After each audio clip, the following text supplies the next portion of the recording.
Lecture 17, mostly data parallelism.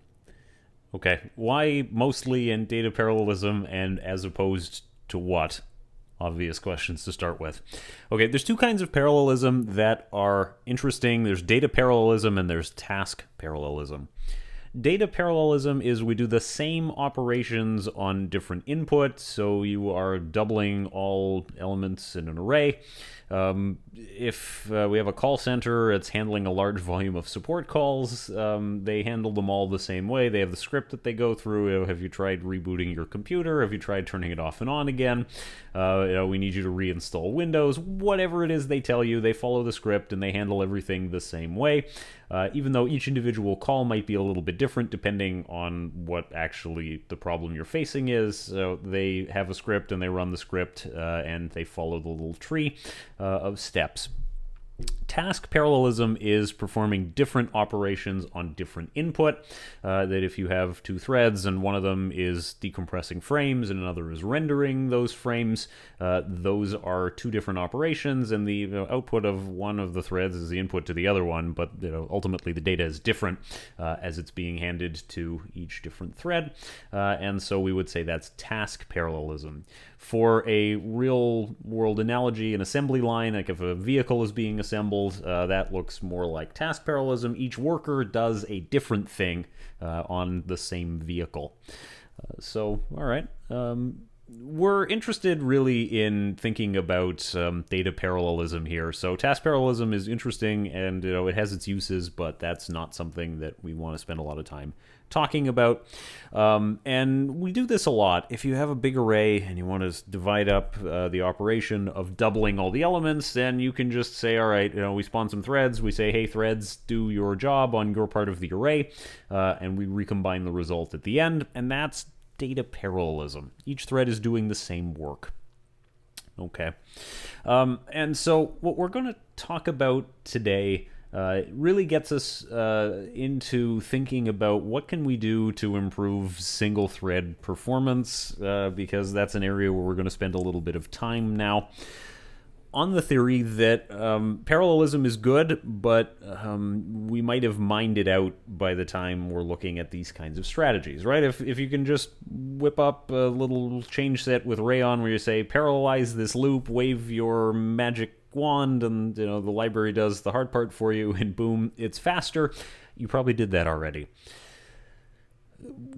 Going back to our roadmap, you will have seen in the beginning we talked about the idea, all right, we'll start off by talking about Rust, done.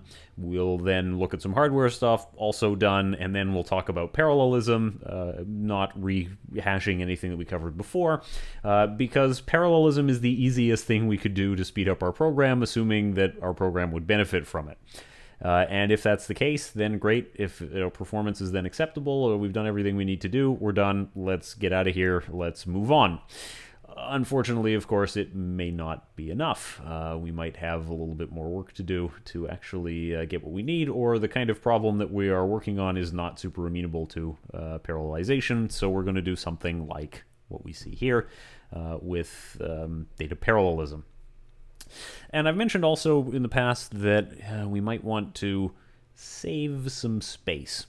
If you consider the size of an integer kind of thing, an I-32 will be at least 4 bytes, of which you probably need at least 2. In C, the language standard says that an int is of size at least 16 bits, but it could be 32 bits, it could be more. Rust is a bit more explicit. When you say I-32, you're absolutely certain what kind of type you're getting.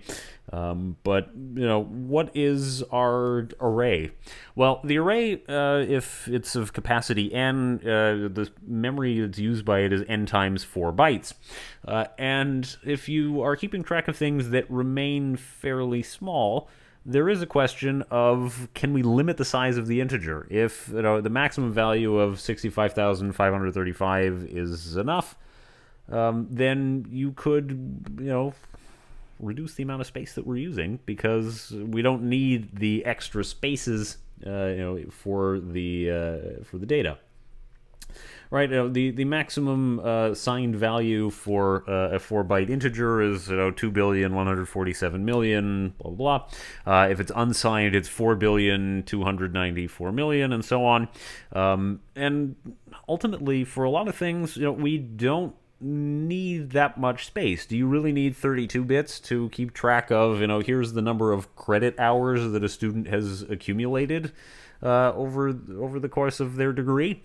Probably not. I don't imagine that your degree is going to take you 65,000 hours. I mean, just in years, that's, I don't know, off the cuff, 7.5 years or something. No. It is a degree that is completed in, under normal circumstances, 8 terms. And each term is only 4 months, and even that, it's not 24 hours a day. So why would you need to keep track of, accumulated credit hours in a 4-byte integer? You kind of don't. And if you said, all right, listen, 65,535 is quite enough, then you could reduce in half the amount of space needed for the array, and potentially make operations like incrementing take half as much time. So that sounds good, doesn't it?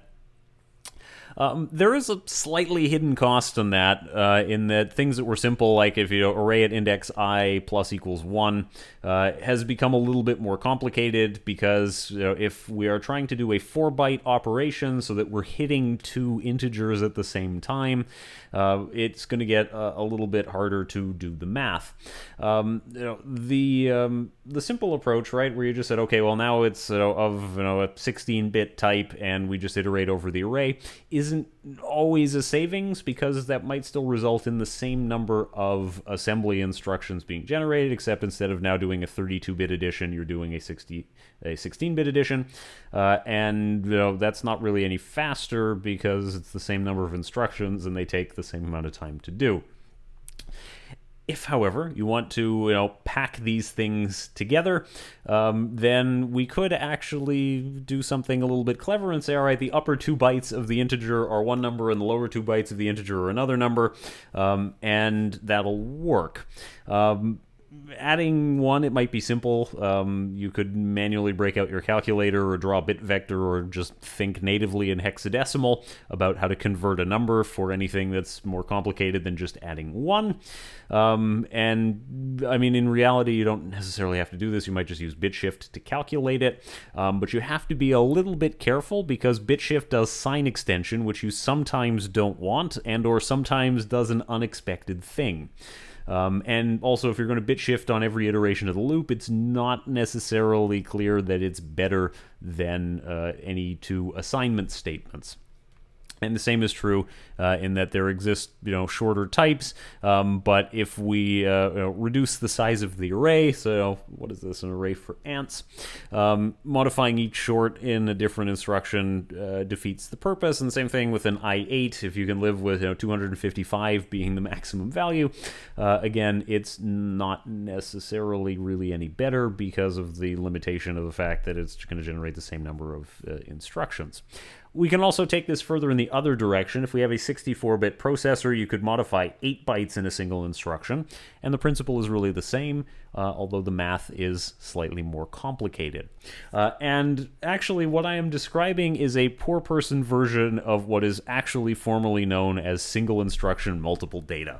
And there's a reason why we don't usually do this kind of trickery where we're like, yes, I want to add this special bit vector to my 4-byte integers that I've packed 2 into an 8-byte type. There's a reason we don't do that, and it is because of the existence of single instruction multiple data. As I'm given to understand in New Zealand speak, it's using number 8 wire to implement the SIMD, single instruction multiple data. I'm not entirely sure why number 8 wire, but I presume that's Googleable. In any case, that's annoying, this approach that we've chosen, because we have to do our math in advance and do bit shifting when we want to use a value, so that we can shuffle the bits around or interpret this particular chunk of memory and say, these upper 2 bytes, which may or may not be in big endian or little endian order, keep that in mind. Every time we want to use a value, we don't have to. For this we have SIMD. Okay, SIMD, single instruction, multiple data, an overview. You can load a bunch of data and perform some arithmetic operation, and there are instructions, CPU instructions, that process multiple data items simultaneously. The exact number is hardware dependent, and you'd have to know for your particular architecture, the Pentium Pro processor has this, and the Pentium 4 has this, and the AMD Ryzen has that. It would give you some different values for what instructions are supported. Your typical boring, standard uniprocessor, the 386 model, is single instruction, single data. But since the mid 1980s, we really had more instructions than that. In any case, what we're thinking about is that things operate on a vector. So instead of taking items to do one at a time, it allows us to do more than one, depending how many is dependent on the size of the type that we want to operate on and what hardware is available to us, but it's pretty neat. GPUs do this. It was originally implemented on supercomputers in the 1970s.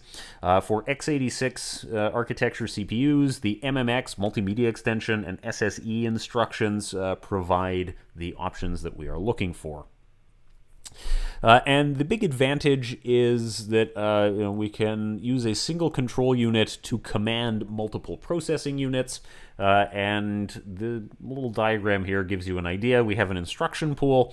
The instruction pool says, here's what I want you to do. The data pool is the data that's to be processed, and these little PUs are the processing units, are the ones that actually do the work. And as long as the instruction that I'm giving as the control unit is the same to everybody, so everybody add these two numbers. Think of it as like commanding a group of soldiers. You can't efficiently give different orders to all your different soldiers, but if you say everybody march, then everybody will march and they'll march in lockstep, and they're all moving. But if you said to each soldier individually, I want you to walk from here to there, and I want you to walk from here to there, and so on, it's inefficient.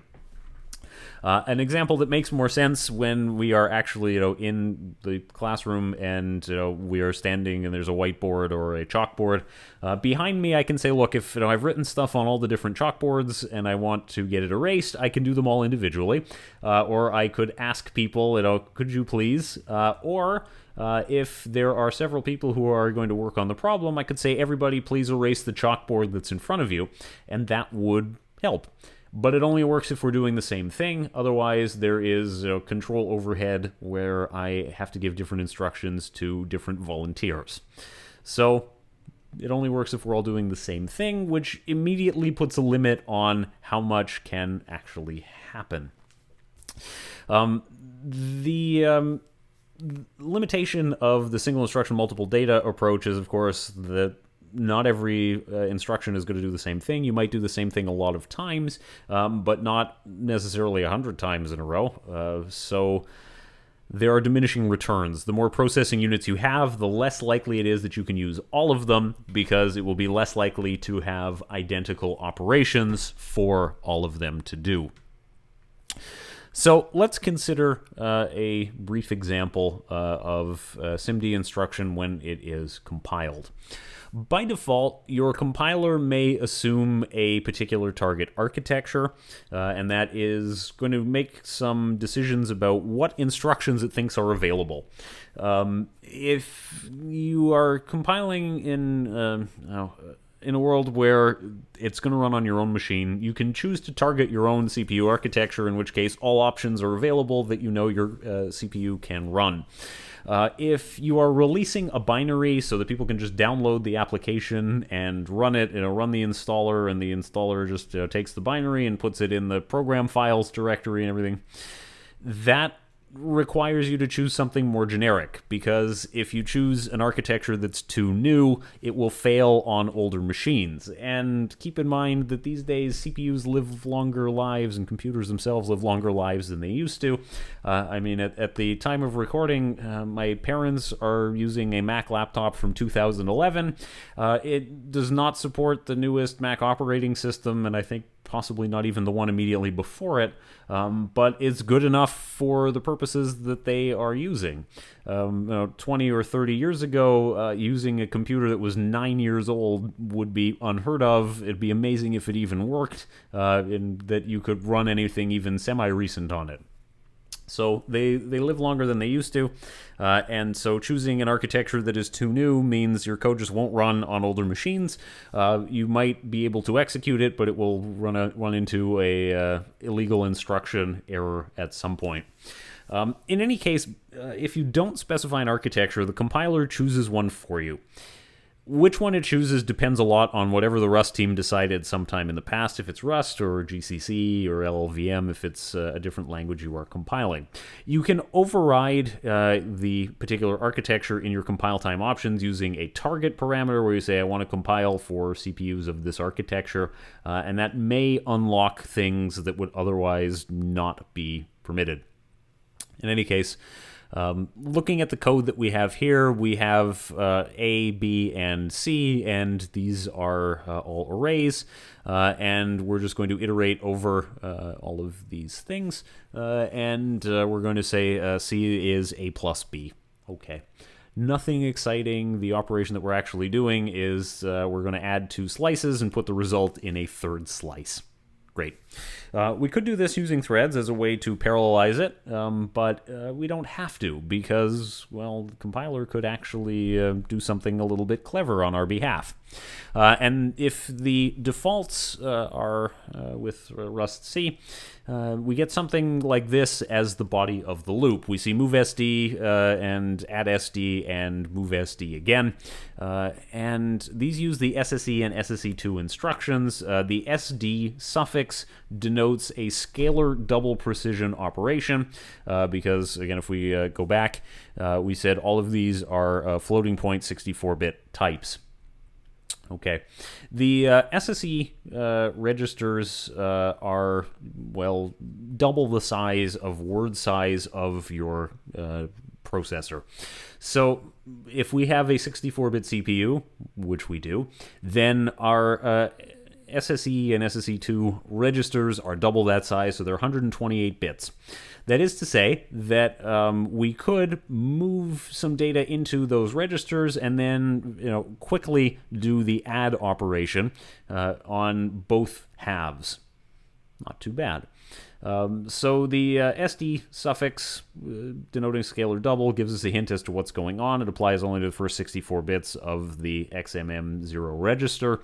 And we can actually get the CPU, if you specify a bit more, to generate some variants, including a slightly more interesting one. And in this more interesting one, we see a move here, actually 3 moves, and then an add, and then a move and an add, and so on and so on. And all of these have the letter P in there somewhere. And P in that case indicates a packed operation. And packed means it operates on multiple data elements at a time. And that is to say that the implication is the loop only has to run half as often. The compiler includes some additional variants, incidentally, not shown, to handle cases where there's an odd number of elements in the slices, in which case you have a little bit of extra stuff, whether you do the odd one first or the odd one last. It should produce the same result. That part isn't going to change too much of it, but the main body of the loop will handle the usual case where we have the even number. Again, if we have an odd number, it's just there's one extra at the beginning or one extra at the end, and we can deal with that.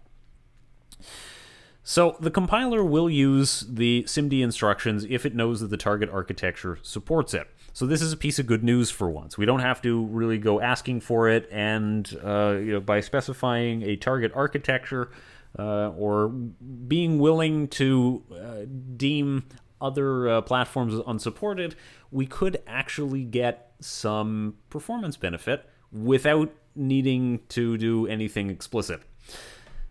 You can, of course, explicitly invoke these instructions if you wish, or you could use a library, although we won't really do that kind of thing. There do exist some libraries. There's a couple that are linked in the notes. One of them is called PDNR. Another one is packed SIMD, faster, or SIMDs. All of them come with kind of trade-offs. Packed SIMD works only in nightly builds. The faster library is presently unmaintained. And SIMDs requires you to acknowledge that your code is unsafe. It's a trade-off. There's nothing that comes 100% for free. But any of these SIMD instructions are complementary for any other changes that we make, such as using threads or otherwise parallelizing our code, because speeding up the single-thread performance is going to be beneficial regardless of whether it's executed by one CPU or by many.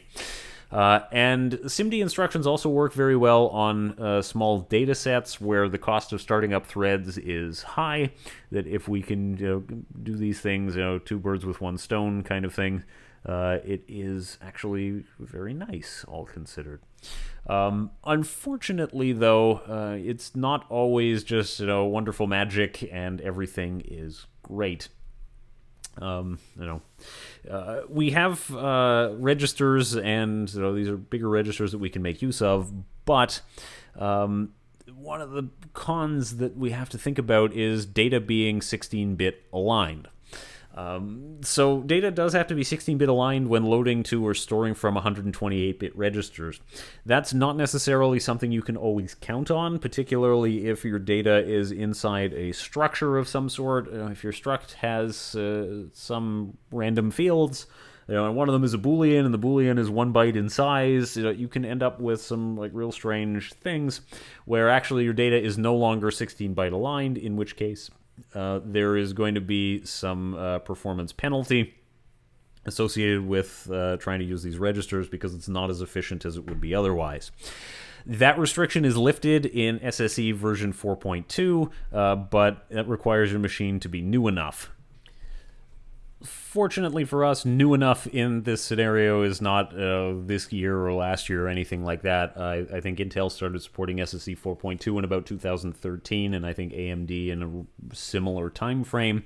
So your machine being new enough to benefit from SSE 4.2 is actually plausible, even if you don't have the latest and greatest laptop at the moment.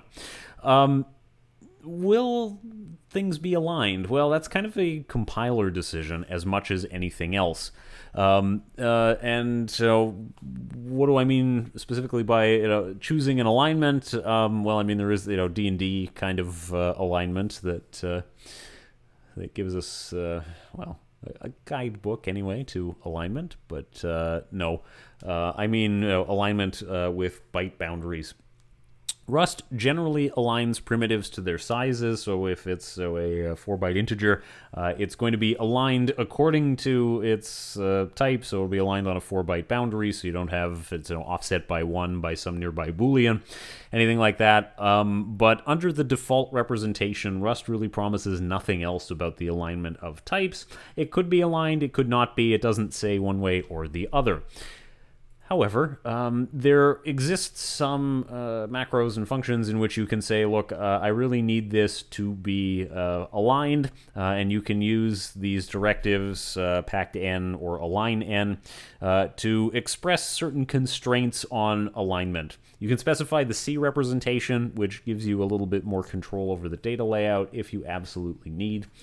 Under most circumstances, I don't think you need to investigate this or do this, but if for some reason you were finding that, hey, actually SIMD is making it worse, you might investigate whether it is caused by things not being aligned and not having this compensated by the SSE 4.2 kind of instructions.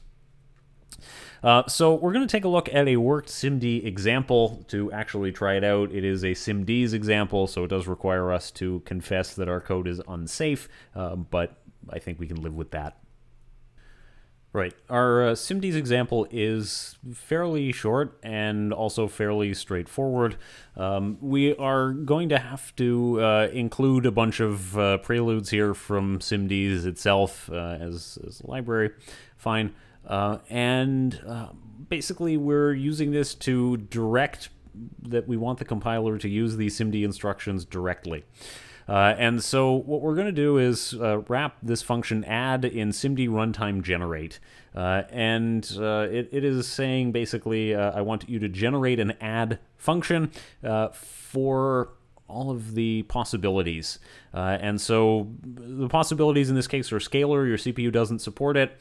SSE2, SSE 4.1, AVX, any of those extensions.